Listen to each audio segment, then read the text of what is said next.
Governor Hickenlooper is preparing a state of emergency for the areas in southwest Colorado along the Animas River. Have you taken a look at the Los Animas River lately? Crews with the Environmental Protection Agency were working on an abandoned mine in Colorado when they accidentally released mineral waste into the river. The EPA says it now knows 3 million gallons of metal-laden water reached the river last Wednesday. Toxic sludge like this often makes its way from old mines into Colorado waterways.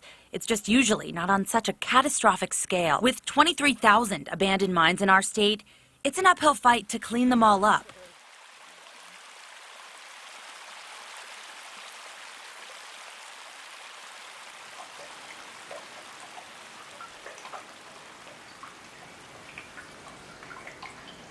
There are potentially tens of thousands of draining mines throughout the Rocky Mountain West. In our drainages alone in the upper Animas, we have sampled about 200 draining mines. So it's not a small issue. Most of the areas that were mined and the areas that have all the metals in them are in the headwater reaches of all our rivers and streams in the state. Right there at the actual mines, you can kind of see the damage. There's a lot of orange layers of iron that indicate that there's a lot of metals in those discharges. That toxicity can carry down rivers well below the mining area. In our case, in the Animas River, the toxicity comes down about 50 miles downstream from where the mines are. Cleaning up the headwaters of the Animas River would be huge for fly fishing in the Durango area in the San Juan Mountains. There's literally miles and miles of water that is totally unfishable, almost void of life at times.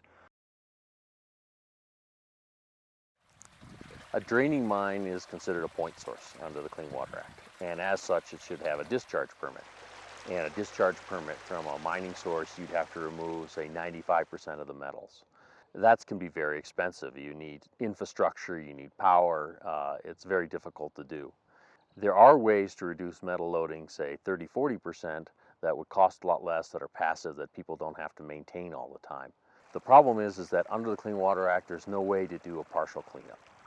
And as a result, since you have to do all or nothing, people choose nothing because the liability is too high and the expense of doing all of it is too much.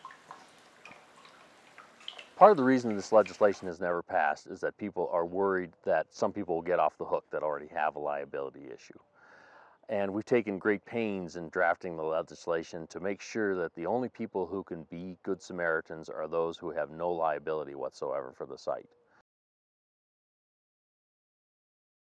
There are a number of different organizations that would love to do some cleanup of some of these abandoned mines and do a partial cleanup because you get a bigger bang for your buck when you do a partial cleanup. And they're all sitting on the sidelines waiting, including the state of Colorado, the state government, because they're afraid of this liability issue. Trout Unlimited doesn't take on projects specifically themselves. We work with other federal, state, local, and other nonprofit agencies, and I think that's really something to take away from this whole issue, is that these projects take time and it takes a lot of collaboration and a lot of funds to actually complete some of these projects. The whole reason for the Clean Water Act is to try to make all our rivers and streams fishable and swimmable. And this is the process of making them fishable, essentially. Here in Silverton, there is some fishing, and especially at your high mountain lakes, you have some great fishing. But on some of these streams, you'll see some fishermen, but not that many. And part of it is because they're not catching fish. So if we can help improve that water quality, that will help Silverton's economy. It's not just our business.